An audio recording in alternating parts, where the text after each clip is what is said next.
Ռուսաստանը սպառնում է ամենակոշտ կերպով արձագանքել, եթե Եվրամիությունը կյանքի կոչի Եվրոպայում սառեցված ռուսական ակտիվները Ուկրաինային տրամադրելու ծրագիրը։ Մոսկվան արդեն պատրաստում է իր հնարավոր պատասխանը, այսօր հայտարարել է արտգործնախարարության խոսնակը։ Разумеется, любые противоправные действия с нашими госрезервами, активами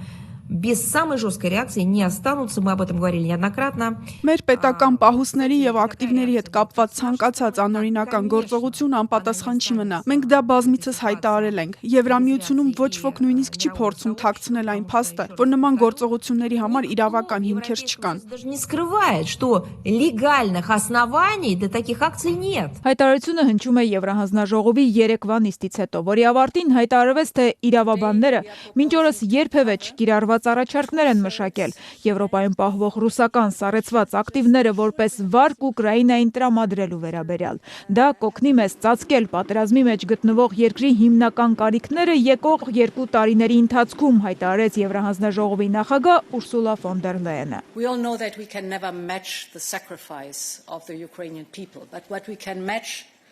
is their stamina. Մենք գիտենք, որ երբեք չենք կարող համեմատվել ուկրաինացի ժողովրդի զոհողությունների ու դիմադրողականության հետ, բայց դրա փոխարեն մենք կարող ենք նրանց զինել, պաշտպանվելու ու ուժի դիրքերից խաղաղության բանակցություններ վարելու համար։ Եվ քանի որ ճնշումը միակ լեզուն է, որին Կրեմլը արձագանքում է, մենք պետք է մեծացնենք պատերազմի արժեքը Պուտինի համար, եւ այսօրվա առաջարկը մեզ դա անելու հնարավորություն է տալիս։ War for Putin's aggression, and today's proposal gives us the means to do this. Առաջարկը, սակայն, որ ներկայացվում է Ուկրաինայի համար վճռորոշ փուլում, կարող է այդպես էլ մնալ թղթի վրա, եթե դաշինքի անդամ երկրների ղեկավարները դրան հավանություն չտան դեկտեմբերի 18-ին կայանալիք նիստում։ Իսկ դրա համար արդեն իսկ կան ակնհայտ նախանշաններ։ Բելգիան, մասնավորապես, որտեղ պահվում է ռուսական շուրջ 140 միլիարդ եվրո ակտիվների մեծ մասը, ոչ միայն փակ դռների ետևում, այլև հրապարակավ է դժգոհությունն ու ընդդիմությունը հայտնում։ Տպավորություն է, ասես, մեր գործընկերները մեզ չեն լսում եւ ուզում են մենմենակ թողնել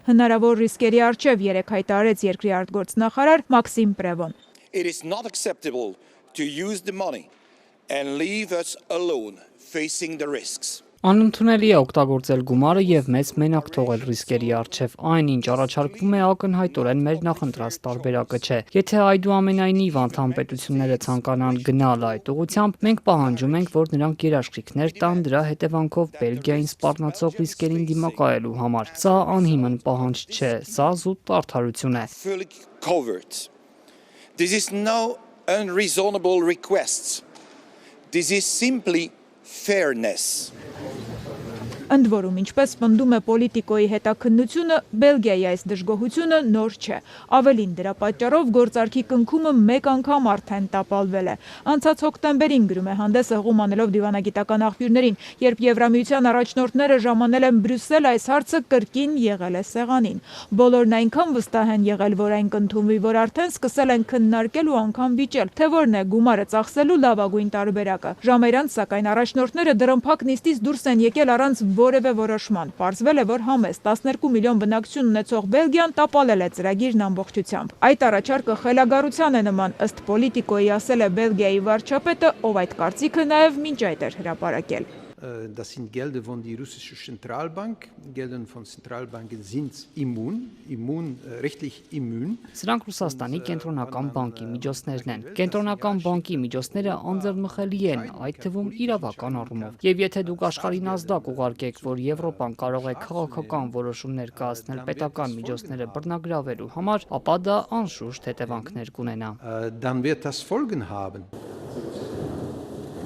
Սրան զուգահեռ լուրջ խոչընդոտ կարող է առաջ բերել նաև Հունգարիան։ Փաստացի Ռուսաստանի ակտիվները սառեցված են միայն այն պատճառով, որ Եվրամիության բոլոր առաջնորդները, այդ թվում Պուտինի ընկեր Վիկտոր Օրբանը, համաձայնել են 6 ամիսը մեկ երկարաձգել Մոսկվայի դեմ սահմանափակումները։ Եթե Օրբանը փոխի միտքը եւ վետո կիրառի, Ռուսաստանը կարող է ազատորեն պահանջել իր ակտիվները, ինչն էլ դժվարության մեջ կդնի Բելգիային։ Այս պայմաններում է, որ Եվրամիության առաջնորդները 2 շաբաթից կհավաքվեն գագաթնաժողովի, հավաք, որ պատասխան կտա տարիների վեր բարձրացվող հարցին։ Կարող է 27 բազմազան բարդ երկրների միությունը, որոնցից յուրաքանչյուրն ունի իր ներքին պայքարը, քաղաքական մրցակցությունն ու հավակնոտ առաջնորդները, միավորվել այն պահին, երբ դա իսկապես կարևոր է։